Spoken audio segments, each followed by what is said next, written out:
विचार कीजिए कि आप सुबह उठकर अपना समय किसके साथ बिताते हैं। जैसी आपकी सुबह होगी वैसी आपकी शाम होगी और वैसी ही दिनचर्या होगी और वैसा ही आगे का जीवन होगा। बहुत लोग सुबह की सैर डॉग के साथ करते हैं। तो जैसा संग होता है वैसा रंग लगता है। तो सुबह सुबह आप किसका संग कर रहे हैं, ये मूल बात है। क्योंकि जीवन की शुरुआत प्रतिदिन होती है। हाँ, प्रतिदिन आप सुबह जीवित होते हैं और प्रतिदिन रात्रि में आप इस संसार का त्याग कर देते हैं। आप विचार कीजिए ना भाई। सो जाने के बाद, नींद के आगोश में खो जाने के बाद आपको कुछ होश रहता है? विचार कीजिए, नहीं रहता। तो आप रोज इस दुनिया को छोड़ देते हैं। चैतन्य में आप रोज इस दुनिया को छोड़ देते हैं। फिर अचेतन में आप चाहे जहाँ भी सैर करें, लेकिन चैतन्य में आप रोज छोड़ देते हैं इस दुनिया को। तो रोज आप एक नया जीवन पाते हैं। तो नए जीवन की शुरुआत आप गॉड के साथ कर रहे हैं या डॉग के साथ, फैसला आपके हाथ में है। बहुत लोग सुबह की सैर डॉग के साथ करते हैं। और देखिए, आप अपने घर में भी किसके साथ रहते हैं। देखना, अब बहुत लोग जो है अपना जीवन जानवरों के साथ बिताते हैं। पहले तो इंसानों के साथ बिताते थे और पहले तो लोग ईश्वर की याद में, भक्ति में सारा समय ईश्वर की चर्चा में बिताते थे। फिर उसके बाद पहले भगवान के साथ समय बिताते थे, फिर इंसान के साथ समय बिताते थे और अब तो लोग जानवरों के साथ समय बिताते हैं। तो जानवरों की तरह उनका जीवन हो जाता है। किसी से बोलते नहीं हैं, किसी से मिलते नहीं हैं। तो परमात्मा आकर वास्तव में इंसानियत सिखाते हैं, बताते हैं वर्तमान स्थिति और पूर्व में अर्थात आदि में क्या स्थिति थी, मध्य में क्या स्थिति थी और अंत में क्या स्थिति होगी। ऐसा परमात्मा आकर आदि मध्य अंत का राज समझाते हैं, जिसे राजयोग कहते हैं।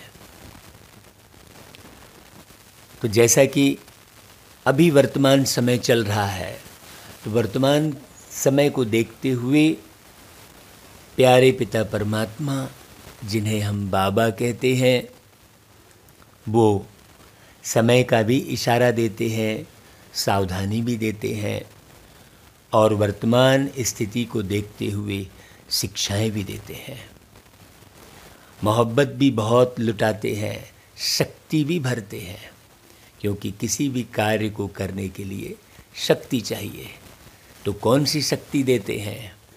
हर एक व्यक्ति जिस प्रकार एक दूसरे को मानसिक शक्ति ही दे सकता है। भाई, एक लौकिक पिता, लौकिक माता बच्चे को क्या करते हैं? मानसिक शक्ति ही देते हैं, शिक्षाओं के माध्यम से, प्यार के माध्यम से, है ना। शिक्षक भी क्या करता है? शिक्षा देकर मानसिक और बौद्धिक शक्ति का ही विकास करता है। स्कूल जाते हैं तो मित्रता भी जो है हमें शक्ति देती है, रिश्ते भी हमें शक्ति देते हैं। तो रिश्तों में भी बहुत पावनता हो तो शक्ति मिलेगी, और रिश्तों में यदि विषय विकार है, मलिनता है, तो कहाँ से शक्ति मिलेगी? तो अभी वर्तमान समय सभी रिश्तों में, सभी स्थान पर, चाहे वो शिक्षा हो, चिकित्सा हो, रिश्ते हो, सब में विषय विकार का समावेश हो चुका है। इसलिए जो है बाबा कहते हैं, देखो मीठे बच्चे, अभी यह रावण राज्य, पुरानी दुनिया खत्म हो, नई दुनिया आ रही है। इसलिए श्रीमत पर चल, पवित्र बनो तो श्रेष्ठ देवी देवता बनेंगे। देखो ये परमात्मा की वाणी है।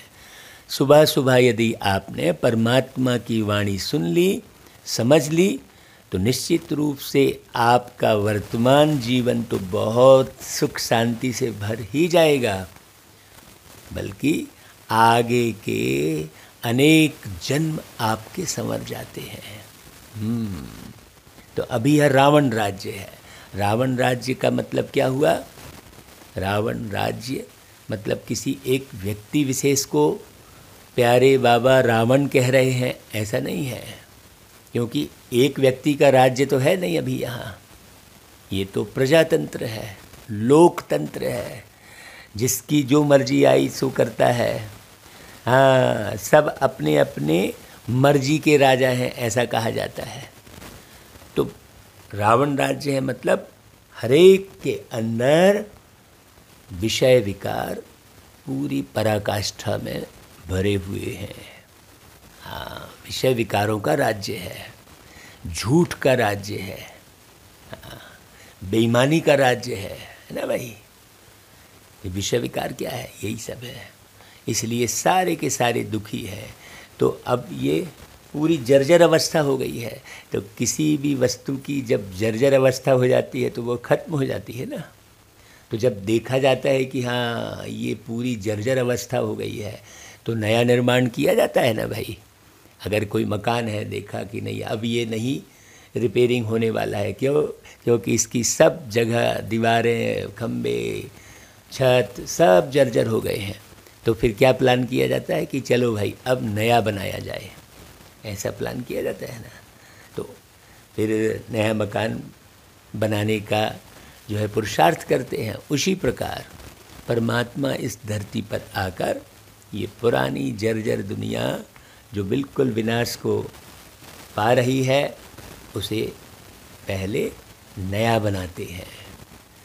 तो भगवान जो मत देते हैं, जो विचार देते हैं, वो श्रेष्ठ से श्रेष्ठ विचार होते हैं, ऊंचे से ऊंचे होते हैं। तो उन पर चलकर हम श्रेष्ठ दुनिया का निर्माण करते हैं। बाप अपने बच्चों को सत्यनारायण की कथा सुनाते हैं। उस कथा का रहस्य क्या है भाई? प्यारे पिता परमात्मा ही नर से नारायण बनाते हैं, सत्यनारायण। हाँ भाई, सत्य नारायण शब्द लिखा है, इसका मतलब नारायण झूठा भी कभी बनते हैं। जैसे शुद्ध घी बोल रहे हैं, तो शुद्ध घी कब बोलना शुरू किया? जब घी अशुद्ध बनने लग गया, है ना भाई। तो ऐसा ही सत्यनारायण की कथा दुनिया में सुनते हैं, इसका मतलब नारायण कभी असत्य भी बना होगा, है कि नहीं भाई? स्पष्ट है। मंदिर तो बने हैं लक्ष्मी नारायण के, लेकिन वो नारायण कब झूठ में पड़ गए, है ना, दरिद्र नारायण बन गए, ये कैसे मालूम? तो उसका रहस्य प्यारे बाबा बताते हैं। उसका रहस्य है बादशाही लेना और गंवाना। अल्प को अल्लाह मिला तो गदाई छोड़ दी। जो विश्व के मालिक थे वही 84 जन्म ले राजाई गंवा देते हैं, फिर बाप उन्हें आकर पुनः राजाई देते हैं। ये रहस्य है सत्यनारायण की कथा का। पतित से पावन बनना और गदाई छोड़ राजाई लेना, यही सच्ची सत्यनारायण की कथा बाप सुनाते हैं। बाकी तो कथा ही कथा है।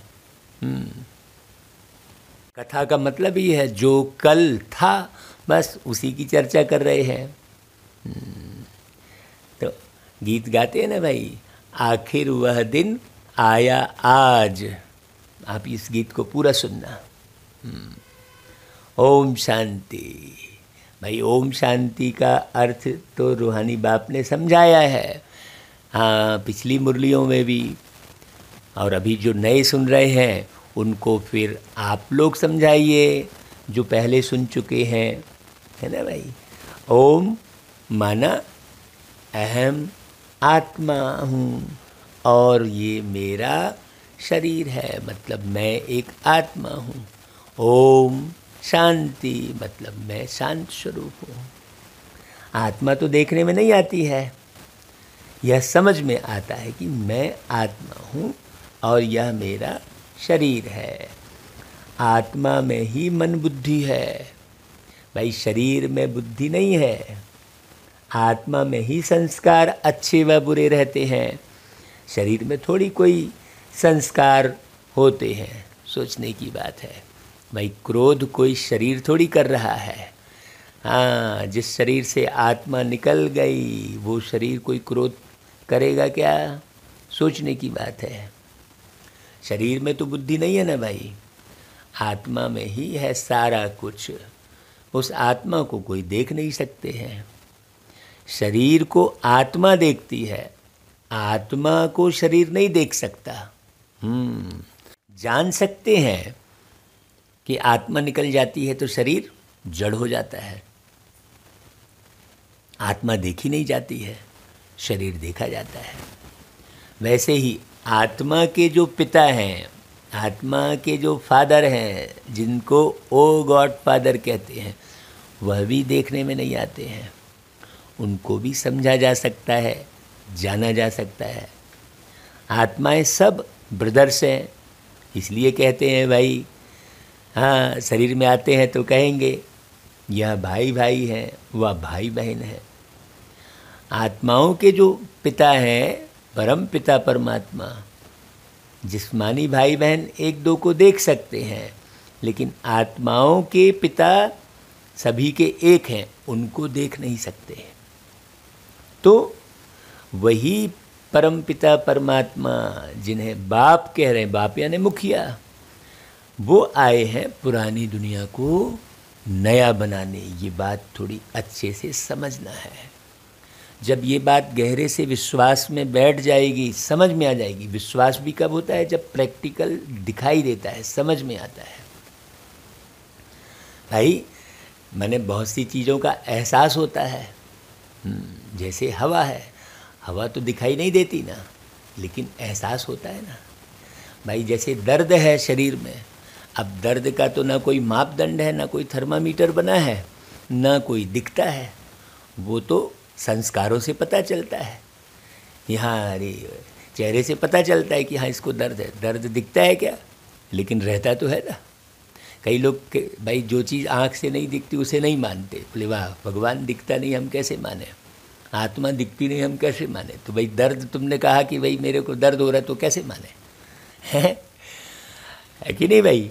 दर्द भी कहाँ दिखाई देता है? बहुत लोग इस पर आर्गुमेंट करते हैं। तो बाप आए हैं पुरानी दुनिया को नया बनाने। ये बड़ी समझने की बात है। नई दुनिया सतयुग थी और यह पुरानी दुनिया कलयुग है। इनको अब बदलना है। जैसे पुराना घर खत्म हो नया घर बनता है, वैसे यह पुरानी दुनिया खलास होनी ही है। भाई इतनी जर्जर हो गई है, सब इतने परेशान हो गए हैं, किसी में कोई ताकत ही नहीं रही है, तो चलेगा कैसे?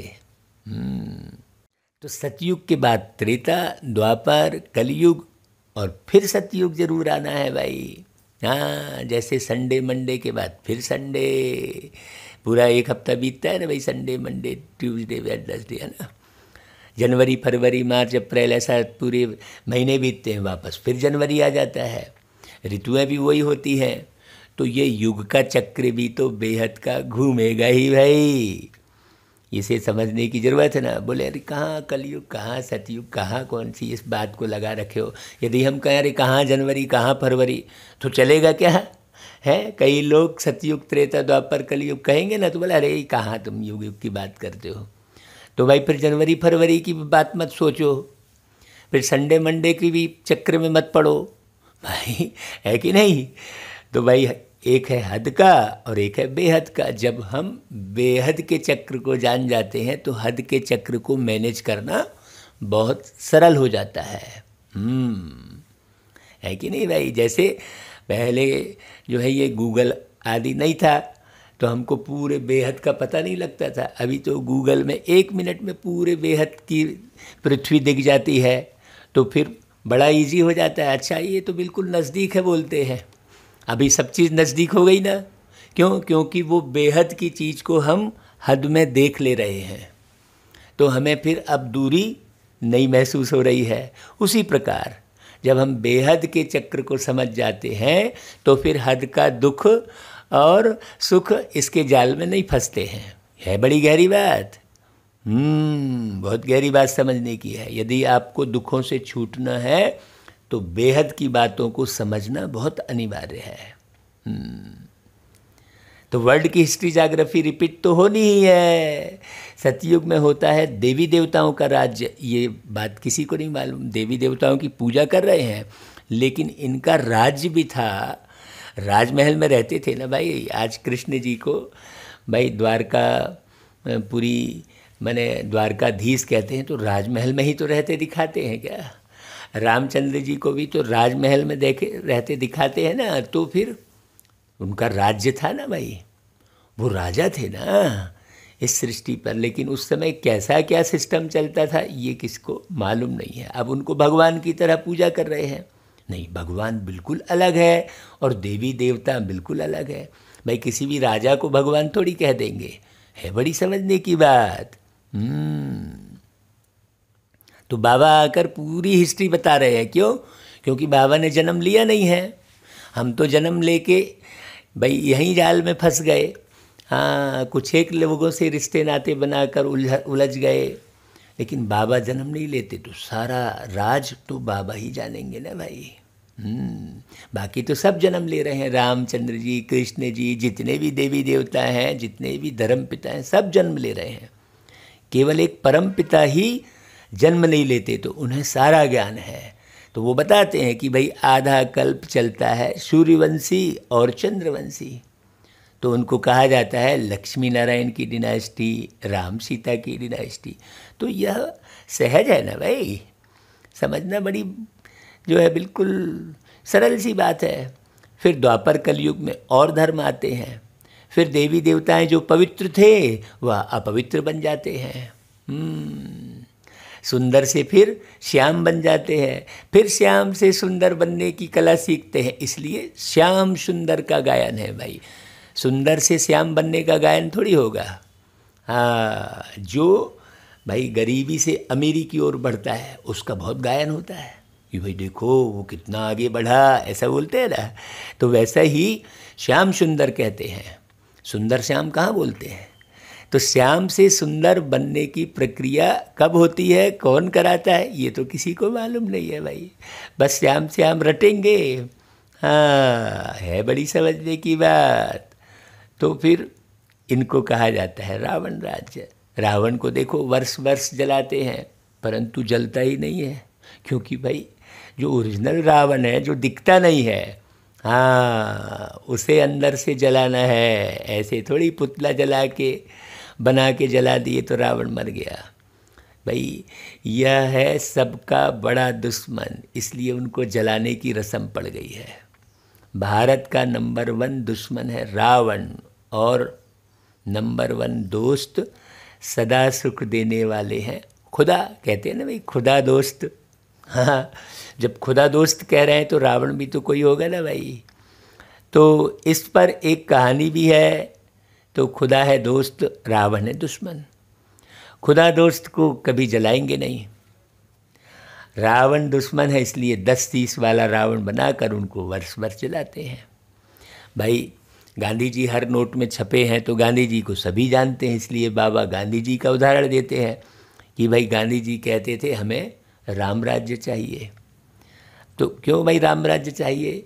क्योंकि राम राज्य में है सुख और रावण राज्य में है दुख।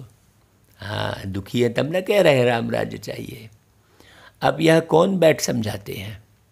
अभी ये बात इशारे में समझनी है। हाँ, पतित पावन बाप शिव बाबा, ब्रह्मा दादा।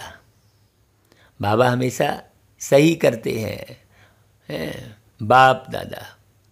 प्रजापिता ब्रह्मा भी तो सबके होंगे, जिनको एडम कहा जाता है भाई वो भी तो सबका ही प्रजापिता कहलाएंगे ना, क्योंकि उनके शरीर में सबके बाप प्रवेश किए। हाँ, ये बड़ी गहरी बात।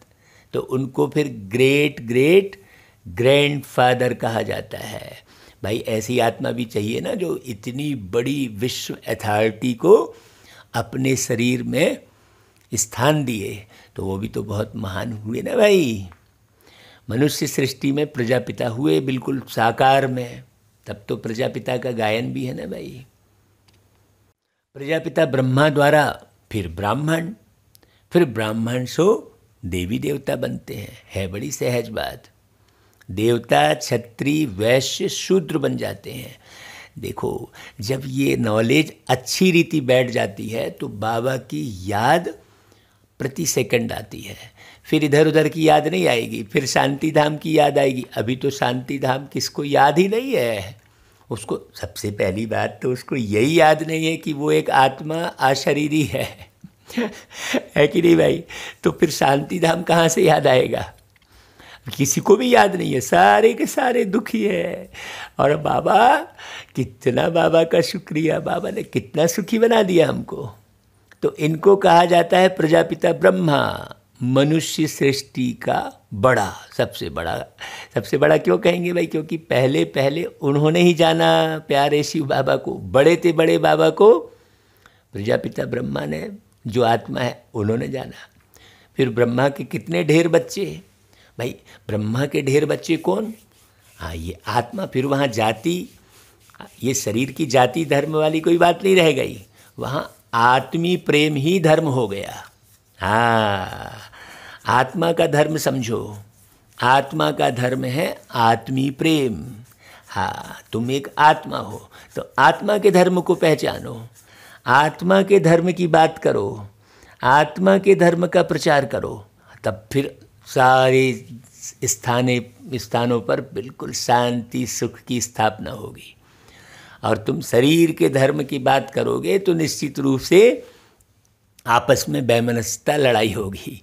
हाँ, ज्वलसी आएगी, क्योंकि शरीर ज्वलनशील है और आत्मा ज्वलनशील नहीं है। हाँ, आत्मा कभी जलती कटती नहीं है, गलती नहीं है पानी में। शरीर पानी में गल जाता है तो शरीर और आत्मा के बारे में अलग अलग समझना बहुत अनिवार्य है। समझना भी अनिवार्य है और बहुत अच्छी रीति औरों को समझाना भी अनिवार्य है। यही कार्य सबसे मुख्य है।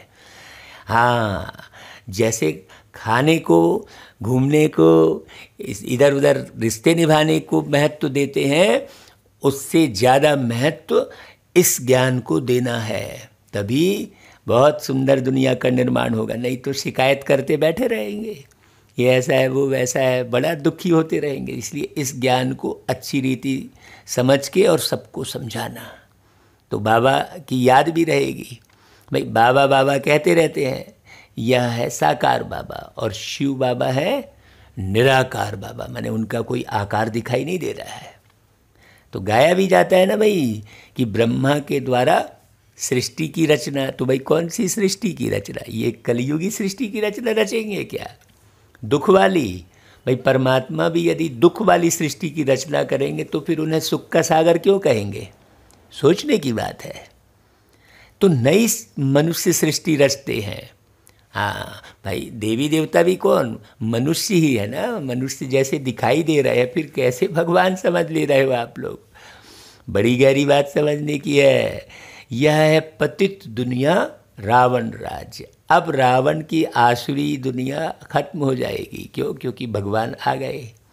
हाँ, उसके लिए यह महाभारत लड़ाई है। हाँ, सबका ध्यान भारत की ओर ही है। कोई भी व्यापार बढ़ाना है तो भारत, क्यों? भारत में ही खूब जनसंख्या है। हाँ, सबसे ज़्यादा जनसंख्या, और भारत में ही सबसे ज़्यादा भोले भाले लोग हैं। हाँ, बड़ी गहरी बात, क्योंकि भारत में ही वो भोला भाला आकर और देखो विषय विकार लेकर हमें राजाई दे देते हैं। भाई कितना भोला कहलाया। हाँ, है नहीं भाई? इसीलिए सबकी नज़र भारत पर। आप देखो ना भाई, चाहे वो चीन हो, जापान हो, सब स्थानों की सामग्री भारत में आकर बिकती है। सबका ध्यान भारत की ओर है। आप गौर करना अच्छे से। हाँ, ठीक है। तो ये महाभारत लड़ाई भी अभी होनी है। फिर सतयुग में इस रावण दुश्मन को जलाएंगे ही नहीं। जब भाई दुनिया ही बदल जाएगी, फिर वो परिपाटी सब बदल जाएगी। अभी तो रावण जलाते हैं, फिर वो कोई भी हरी पत्ती को बोलते हैं सोन पत्ती। अब वो सोना तो है नहीं कहीं, बोले सोन पत्ती मान लिया बस, किसी भी एक वृक्ष की पत्ती को। वास्तव में विषय विकारों को जलाने के बाद हम स्वर्ण युग में पहुंच जाते हैं। ये उसकी गहराई है। हाँ, फिर एक दूसरे से सोने के जैसा व्यवहार करते हैं। वो पत्ती देकर गले मिलते हैं ना भाई, तो ये खाली परिपाटी एक दिन की बना दी, और परमात्मा आकर बेहद में सदा के लिए वैसा युग बनाते हैं, वैसी दुनिया बनाते हैं। आप सारी मुरलियाँ पहले की भी पढ़ना भाई। हमने एक एक शब्द का अर्थ, बाबा के निर्देशन प्रमाण एक एक शब्द का अर्थ बताया है। हाँ, तो भाई वहाँ रावण होगा ही नहीं। रावण ने ही यह दुख की दुनिया बनाई है। रावण मतलब विषय विकार में पड़े मनुष्यों ने। रावण मतलब कोई एक व्यक्ति विशेष की बात नहीं है। ऐसे नहीं जिनके पास पैसे बहुत हैं, बड़े बड़े महल आदि हैं, वह स्वर्ग में हैं। आप समझाते हैं भल किसके पास करोड़ है, पर शांति तो नहीं है ना भाई। क्यों नहीं है शांति? क्योंकि ज्ञान नहीं है। शांति धाम का परिचय ही नहीं है, तो शांति कहाँ से रहेगी? हाँ, पैसे आदि तो सब मिट्टी में मिल जाने वाले हैं। किसका गया भाई साथ में? सोचो। हाँ, वो गीत है ना भाई, हर कोई आता है आके चला जाता है, कोई न ठहरा यहाँ न ठहर पाता है ना भाई? वो गीत है ना। इस गीत को आप पूरा सुनना, तो फिर आपको क्लियर होगा। इसमें बताया ना भाई कि वो सिकंदर जो है दुनिया को पाने के लिए पता नहीं क्या क्या कर गया, लेकिन गया तो फिर खाली हाथ गया। तो कहाँ गया ये किसको भी नहीं मालूम भाई। किससे खाली हाथ गया भाई? धन दौलत तो गई नहीं। जाते साथ में क्या है? संस्कार। हाँ, आपका जो माइंड आप विकसित करते हैं यहाँ पर, जो आप बुद्धि का विकास करते हैं, वो आपके साथ जाता है। तो भाई हमें ध्यान किधर लगाना चाहिए? अपने मन बुद्धि को जो है संवारने में, अपने संस्कारों को दिव्य बनाने में हमें ध्यान लगाना चाहिए। बाकी तो सब मिट्टी में मिल जाना है। तो नई दुनिया में फिर नई खानियाँ निकलती हैं, जिससे नई दुनिया के महल आदि सारे बनाए जाते हैं। हाँ, यह पुरानी दुनिया अब खत्म होनी है। सतयुग में है वाइसलेस, संपूर्ण निर्विकारी। वाइसलेस मतलब विषय विकार बिल्कुल नहीं होता। अभी तो विषय विकार हर एक बच्चे को पता है। वहाँ तो अवज्ञा रहती है। वहाँ बच्चे योग बल से पैदा होते हैं, संकल्प से पैदा होते हैं। अभी हमने कल ही मैंने इसी टॉपिक पर एक मैसेज व्हाट्सएप पर ट्रांसफ़र किया है। हाँ, वहाँ पर किसी भी प्रकार के शारीरिक ऊर्जा की आवश्यकता नहीं होती है। हाँ, नारी ही इतना शक्तिशाली होती है कि संकल्पों से संतान की उत्पत्ति करती है। और जो संकल्प से संतान उत्पन्न होते हैं वो बहुत बलशाली, बहुत बुद्धिमान। तो भाई संकल्प से कौन पैदा होगा? जो अभी संकल्प को बहुत श्रेष्ठ और संकल्प के वशीभूत न होकर संकल्पों को अपने वश में करेगा। यही विधि तो सिखा रहे हैं बाबा। जो आत्मा संकल्पों पर जो है कार्य करेगी, अपने सोच विचार पर, ऐसा नहीं कुछ भी सोच आ गई, कुछ भी बोल दिए, कुछ भी देख लिए, कुछ भी सुन लिए, ये आदत जो है आत्मा को पावरफुल नहीं बनाएगी। हाँ, ऐसी आत्मा फिर क्या होगी? वहाँ परम धाम में जाके लटक जाएगी। फिर इधर धरती पर जो श्रेष्ठ संकल्प वाले होंगे, पावरफुल होंगे, वो आपको संकल्पों के द्वारा याद भी करेंगे तो भी आप नहीं आ पाएंगे। क्यों? क्योंकि आप बिल्कुल जैसे रोज रात में बेहोशी नींद सोते हैं, वैसा ही कई हजार साल तक पूरे बेहोश पड़े रहेंगे वहाँ, क्योंकि आत्मा का ज्ञान सुना ही नहीं, आत्मस्वरूप में स्थित हुए ही नहीं पूरे समय। तो क्या स्थिति होगी? चाहे आप 70 साल भी ज्ञान में चले रहो, लेकिन अपनी अवस्था वैसी बनानी है ना भाई। यहाँ पर ज्ञान सुन सुनकर अपनी अवस्था प्रति मिलियन सेकंड वैसी बनानी है। जो आत्मा प्रति मिलियन सेकंड को मैनेज करना सीखेगी, वही 5000 साल को मैनेज कर पाएगी ना भाई।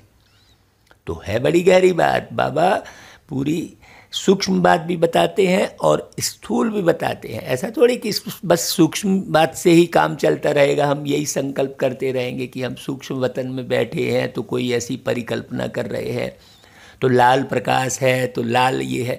नहीं, हमें बाबा के लाल बनना है, एकदम एक्यूरेट लाल बनना है, ये बात समझना है। हाँ, साकार में निर्माण कर रहे हैं ना भाई, बाबा साकार में आए हैं तो साकार में बिल्कुल दिखा रहे हैं बाबा। हाँ भाई, आप साइंस के आविष्कार को भी कब मानते हो? जब साकार में वो कार्य करते हुए वो जो है वस्तु दिखाई देती है, तब आप साइंस के आविष्कार को मानते हो। उसी प्रकार साइलेंस बाबा ने जो सिखाया है वो हमें अपने जीवन में दिखाना होगा ना भाई, तब तो लोग मानेंगे। तो वहाँ तो विकार होता ही नहीं। कहाँ? सतयुग के काल में न देह अभिमान, न क्रोध, न काम, 5 विकार होते ही नहीं, इसलिए वहाँ कब रावण को जलाते ही नहीं। यहाँ तो रावण राज्य है, इसलिए सब पुकारते हैं, हे पतित पावन आओ, सारे के सारे पुकारते हैं। कोई तो आकर इस दुनिया को बचा लो, ऐसा बोलते हैं ना। तो वह तो लिबरेटर भी है, सबके दुख हरता है। अभी सब रावण राज्य में है, बाप को आकर छुड़ाना पड़ता है। अब बाप कहते हैं बच्चे तुम पवित्र बनो। क्यों?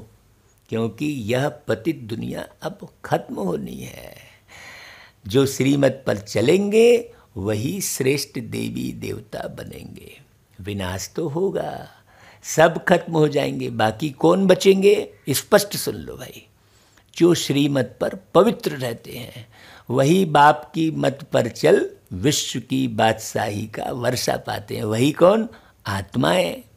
हाँ भाई, शरीर तो सब छोड़ेंगे, हाँ, लेकिन वो आत्मा होश में रहेगी। तो अभी आप चेक करो कि आप नींद में भी उस होश में रहते हो कि बेहोशी निद्रा सोते हो। योग निद्रा किसे कहेंगे? जो होश में सोए। नहीं तो कई ऐसे सोते हैं जो कितना भी आवाज़ हो वो उनको नींद ही नहीं खुल रही है। हाँ, आप चेक करो, अगर ऐसी अवस्था है मतलब आप ज्ञान योग में उतने पक्के नहीं बने हो। अपनी परसेंटेज को चेक करो। हाँ, और कई ऐसे बिल्कुल जागृत अवस्था में सोते, हल्का सा भी जरा भी आवाज़ हुआ तो हाँ उनको पता लग जाता है। तो चेक करना। इसलिए अपने खान पान की जांच करो, अपने नींद की जांच करो। क्यों? क्योंकि नींद के बाद आप कंट्रोल नहीं कर सकते। इसलिए सोते समय भी, सोने के पहले खूब बाबा की याद करके सो। हाँ, और बाबा की मुरली सुनकर सो। आप कान में हेडफोन लगा लो और मुरली सुनते सुनते सो जाओ। हाँ, मुरली सुनकर सोने से आपकी चैतन्यता बहुत ज़्यादा बढ़ जाएगी। क्यों? क्योंकि मुरली सतचित आनंद परमात्मा की है। बाकी दुनिया में जितनी भी वाणी चल रही है, जो भी किताब है, जो भी ग्रंथ है, वो सब परमात्मा की वाणी नहीं है। इसलिए आप ये पक्का कर लो। हाँ, यदि आपको अपने नींद पर जीत हासिल करनी है, बाबा ने कहा बच्चे नींद पर जीत हासिल करो। इसका मतलब ये नहीं है कि आप पूरे समय बैठे उठे रहो और काम धाम करते रहो। नींद पर जीत हासिल करना मतलब योग निद्रा में रहना, हाँ, चैतन्य निद्रा में रहना, है ना भाई, होश में रहना। नींद पर जीत हासिल करने का मतलब ये है ना। तो जो श्रीमत पर चलेंगे वही बादशाही पाएंगे। इन लक्ष्मी नारायण का राज्य था ना, अभी तो रावण राज्य है जो खत्म होना है। सतयुगी राम राज्य स्थापन होना है। राम वह सीता वाला नहीं है। राम राज्य का मतलब वो सीता के जो है पति राम नहीं, राम मतलब निराकार राम की बात है। वो आकर राम राज्य स्थापन कर रहे हैं। जो राज्य की स्थापना करे, हाँ, उनके राज्य में। शास्त्रों में तो बहुत सारी फालतू बातें लिख दी है भाई। लंका तो यह सारी दुनिया है, इसमें सारी दुनिया में रावण का राज्य है। देखो आप जाकर दुनिया के किसी भी कोने में चले जाओ, सब विषय विकारों में घिरे हुए हैं। भारत सोने की चिड़िया था सतयुग में, अभी नहीं है, जबकि दूसरा कोई राज्य ही नहीं था। हाँ, कोई और दूसरा राज्य था ही नहीं, एक भारत था, पूरा विश्व ही एक राज्य था। तो बाप भारत में आकर फिर सोने की चिड़िया स्वर्ग बनाते हैं। हाँ, और जितने भी आप अभी देश देख रहे हो वो सब हम लोगों का पिकनिक स्पॉट था भाई। हाँ, जो हम लोग क्या करते थे, हाँ, बहुत अच्छे से समझना, जो सोलर एनर्जी से एरोप्लेन बनती है आगे जाकर, तो बस बटन दबाओ और संकल्प की शक्ति से ज़्यादा तेज वो विमान उड़ती थी भाई, संकल्प के द्वारा। हाँ, इधर चलना है, हाँ, चलती थी वो विमान। हाँ, अभी भी देखो, अभी आविष्कार हो रहे हैं, देखो कि बोल दो तो वो कार आपको ले जाएगी, बिना ड्राइवर के कार चलती है। अभी भी तो हो रहा है ना भाई वो आविष्कार। तो ये निशानी है, इसके पहले तो नहीं हुआ था।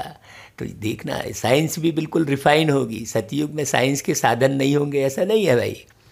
आपने देखा होगा रामायण में पुष्पक विमान में उड़ते हुए, सारे के सारे उस विमान में बैठे हैं, खुला, हाँ, पंछी की तरह विमान दिखाते हैं ना भाई। बहुत गहरी बात है। अभी तो सारी दुनिया ही लंका है और इसमें रावण का राज्य है।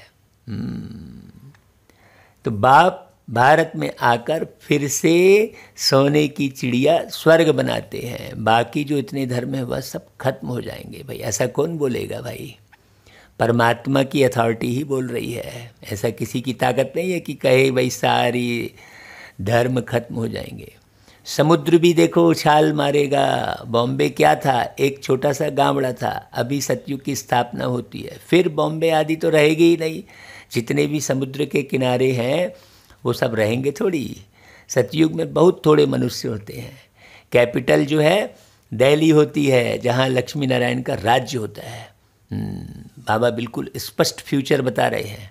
हाँ, सबसे बड़ा भविष्य तो केवल एक परमात्मा ही बता पाएंगे ना भाई। बेहद का भविष्य बता रहे हैं, सारी दुनिया का भविष्य बता रहे हैं। वो ज्योतिष एक एक करके बताए, सारी दुनिया का भविष्य कोई नहीं बता सकता। हाँ, अभी जितने भी भविष्यवाणी हुई सब झूठी निकल गई लोगों की। आपने देखा होगा, बोले फलानी तारीख, वो तारीख निश्चित करते हैं। बाबा तारीख निश्चित नहीं करते हैं।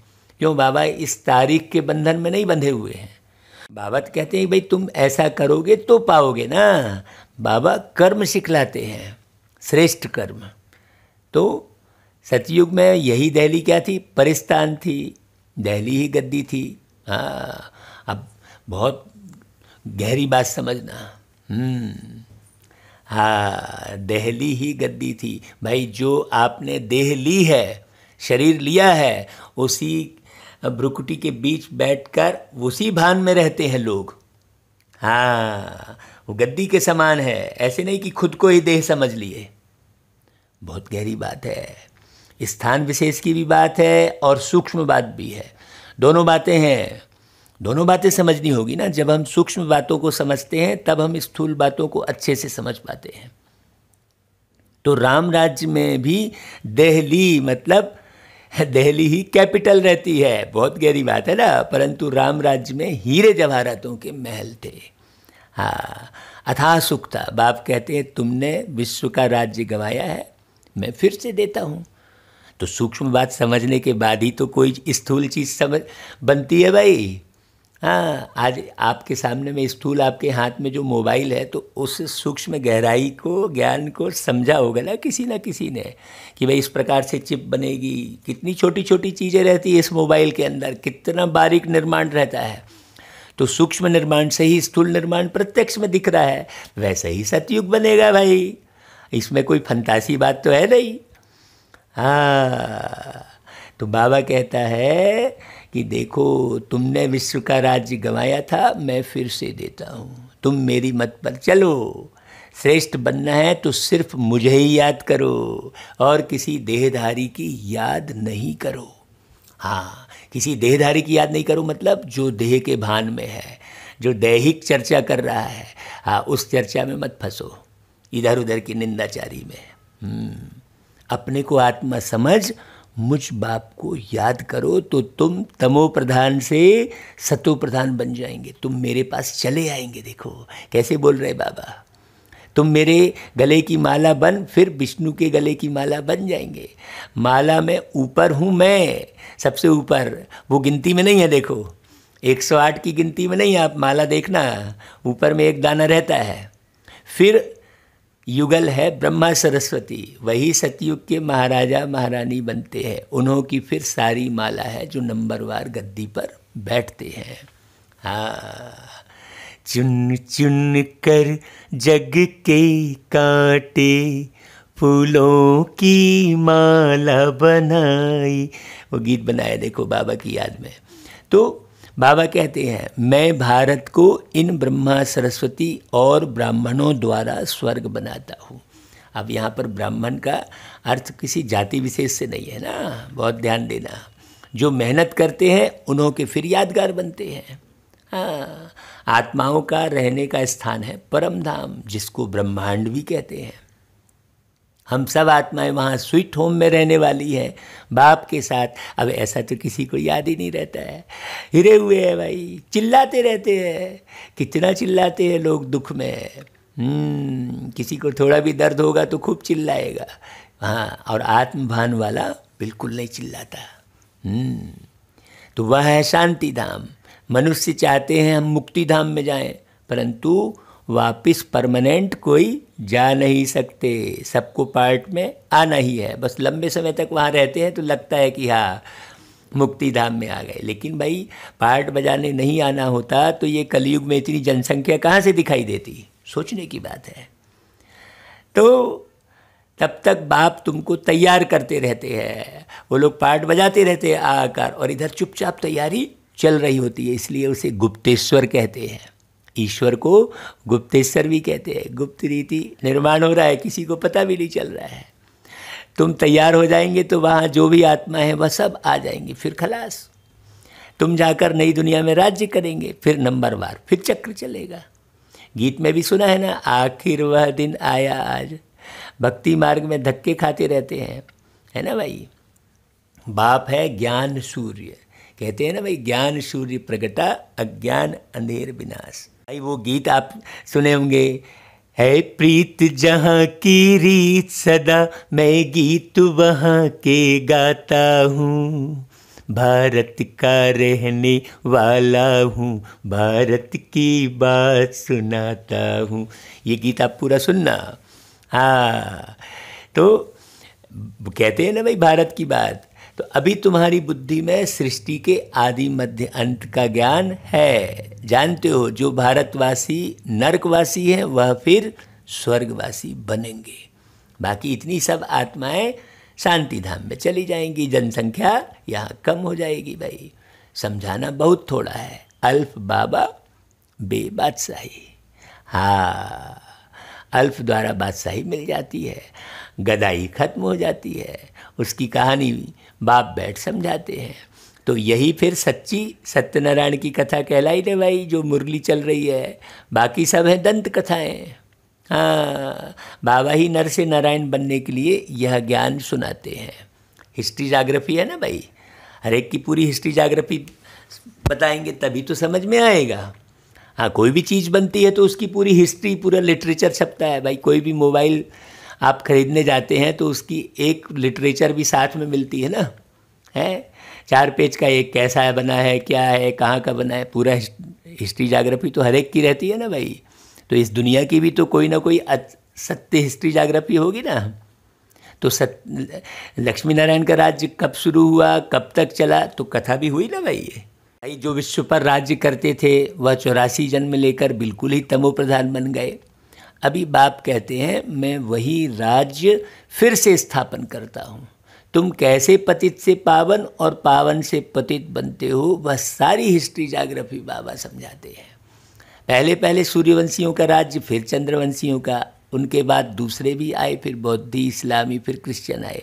फिर वह देवी देवता धर्म जो था सो गुम हो गया। फिर वर्ल्ड की हिस्ट्री जाग्राफी रिपीट होगी। तो शास्त्रों में ब्रह्मा की आयु 100 वर्ष दिखाई हुई है।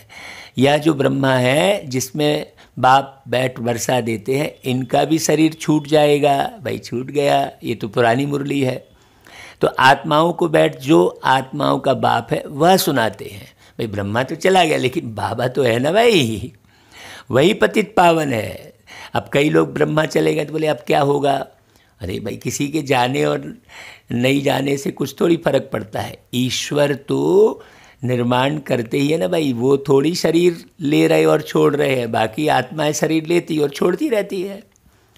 मनुष्य को पावन बना नहीं सकेंगे। जो खुद ही मुक्त नहीं हो सकते वह औरों को फिर कैसे मुक्त करेंगे भाई, सोचने की बात है।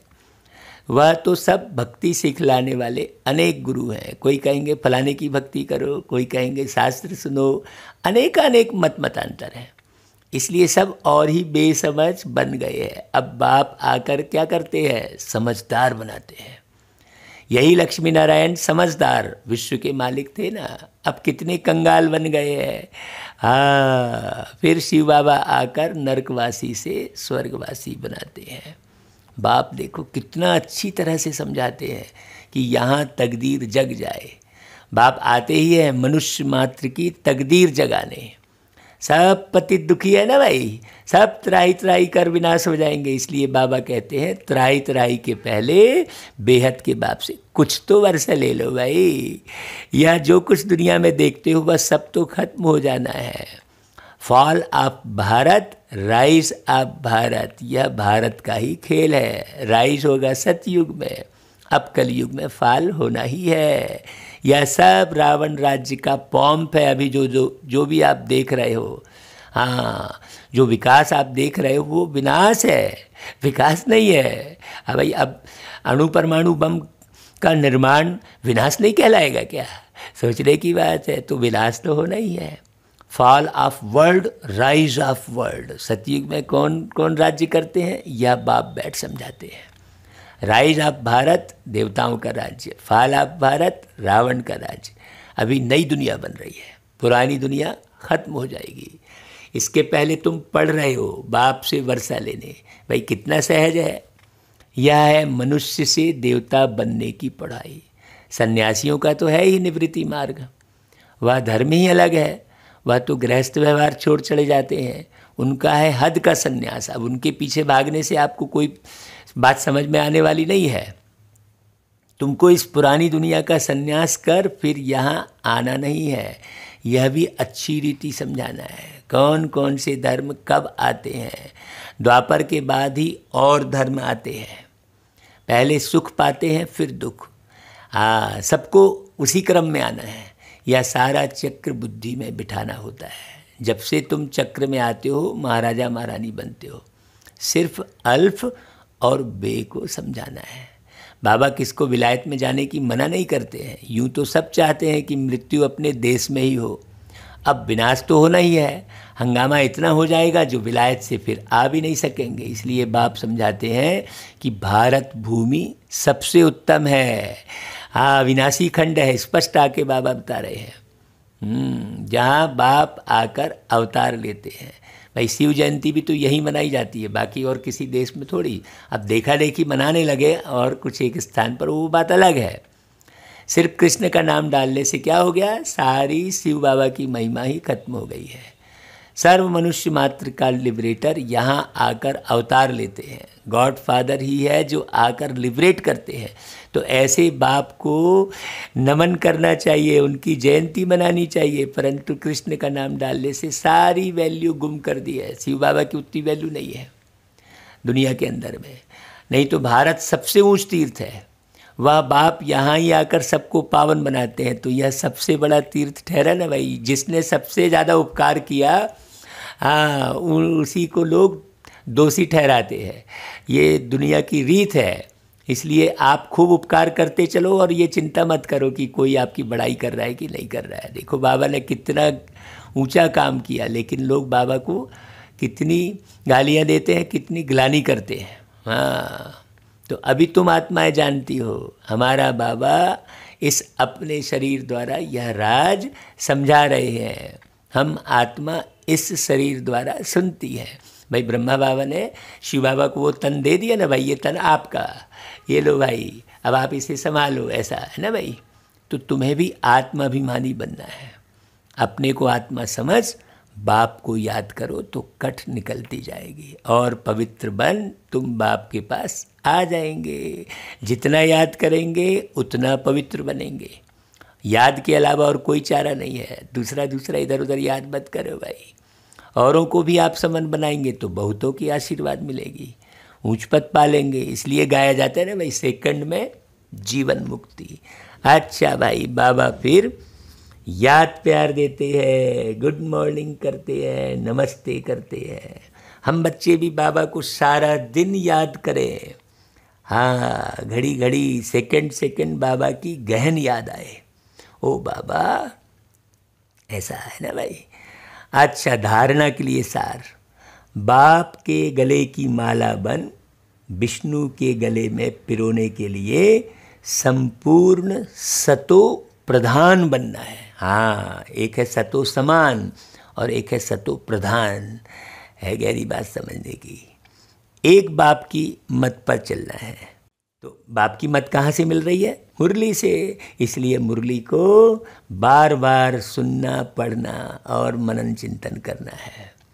दूसरी पॉइंट, ऐसी सेवा करनी है जो अनेक आत्माओं की आशीर्वाद मिलती रहे। त्राही त्राही होने के पहले प्यारे पिता परमात्मा बाबा से, बाप से पूरा पूरा वर्षा लेना है। ख्याल रखना भाई, पूरा पूरा वर्षा लेकर ही शरीर छोड़ना। ऐसे नहीं शरीर के जाल में फंसकर घबरा कर शरीर छोड़ गए। बहुत लोग बहुत घबराते हैं, जरा जरा सी बात पे घबराते हैं। वास्तव में घबराहट में ही शरीर छूटता है, भय और घबराहट में। इसलिए पूरा पूरा वर्षा लेने का पुरुषार्थ करना। अच्छा, वरदान ले लो भाई, ताज और तिलक को धारण कर बाप दादा के मददगार बनने वाले दिल तख्त नशीन भव। जब कोई तख्त पर बैठते हैं तो तिलक और ताज उनकी निशानी होती है। ऐसे जो दिल तख्त नशीन है, उनके मस्तक पर सदैव अविनाशी आत्मा की स्थिति का तिलक दूर से ही चमकता हुआ नजर आता है। हाँ, बहुत खुश रहेंगे वो। उनकी वाणी में बहुत मिठास होगी, स्पष्ट वाणी चलेगी, बहुत अच्छी रीति समझाएंगे। जो दिल तख्त नशीन होगा तो सर्वात्माओं के कल्याण की शुभ भावना उनके नयनों से व मुखड़े से दिखाई देती है। उनका हर संकल्प, वचन और कर्म बाप के समान होता है। हाँ, ठीक है भाई। अच्छा, फिर स्लोगन, सरल याद के लिए सरलता का गुण धारण करो। आप टिपिकल रहोगे, आ करते रहोगे, मेरे को ये पसंद, वो पसंद, यहाँ जाना, वो करना, तो आपको सरलता से याद नहीं आएगी। सहज याद अगर बाबा की रखना चाहते हैं तो सरलता का गुण धारण करो। संस्कारों को बिल्कुल इजी बनाओ, सरल बनाओ। हाँ, अपने संस्कारों को टिपिकल मत बनाओ, इतना सरल बनाओ जो कोई भी मिले तो उसे बहुत इजी लगे। हाँ, ऐसे नहीं आपसे बात करने में उसको तक संकोच हो रहा है, वो आपसे बातें नहीं कर पा रहा है, भाई जो जो व्यक्ति आपसे बात ही नहीं कर पाएगा, फिर आप उसको सुनाओगे कैसे, वो रुकेगा कैसे? तो एकदम सरल बनो, सिंपल। बाबा कहता है जो सिंपल सो सैंपल, जरा भी दिखावेबाजी नहीं, हाँ, किसी भी किस्म की। हाँ, नहीं तो कई लोग जो है बस दिखावे पर काम करते हैं। हाँ, दिखावे के लिए मीठा मीठा बोल देंगे, अंदर से फिर पीठ पीछे बुराई करते रहेंगे। हाँ, मुख में कहते हैं ना, मुख में राम राम और पेट में कसाई काम, ऐसा नहीं होना चाहिए, एकदम सिंपल। हाँ, जो अंदर है वही बाहर, हाँ, अंदर बाहर एक जैसे, उसको सरल कहेंगे। नहीं तो अंदर सोच कुछ और रहे हैं, बाहर कर कुछ और रहे हैं। अंदर में आकर्षण भरा हुआ है दुनिया का, देह का, और बाहर में जो है सतयुगी दुनिया की बातचीत करते रहेंगे, उससे आपका ज्ञान कोई स्पष्ट नहीं होने वाला है, आप चाहे कितना भी अच्छे से ज्ञान सुना लो, है ना भाई। तो बहुत अच्छी बात समझना, एक स्लोगन में भी कितनी गहरी बात समझने की है। अच्छा भाई, ओम शांति। फिर तो अब जो है ये आज जो है महीने की हमने जो है आखिरी तारीख की मुरली सुनाई है, 30 सितंबर की। कल से फिर 1 अक्टूबर शुरू हो रहा है भाई। हाँ, पुरुषार्थ को और तीव्र करो, समय बहुत कम बचा है। अच्छा भाई, अलविदा।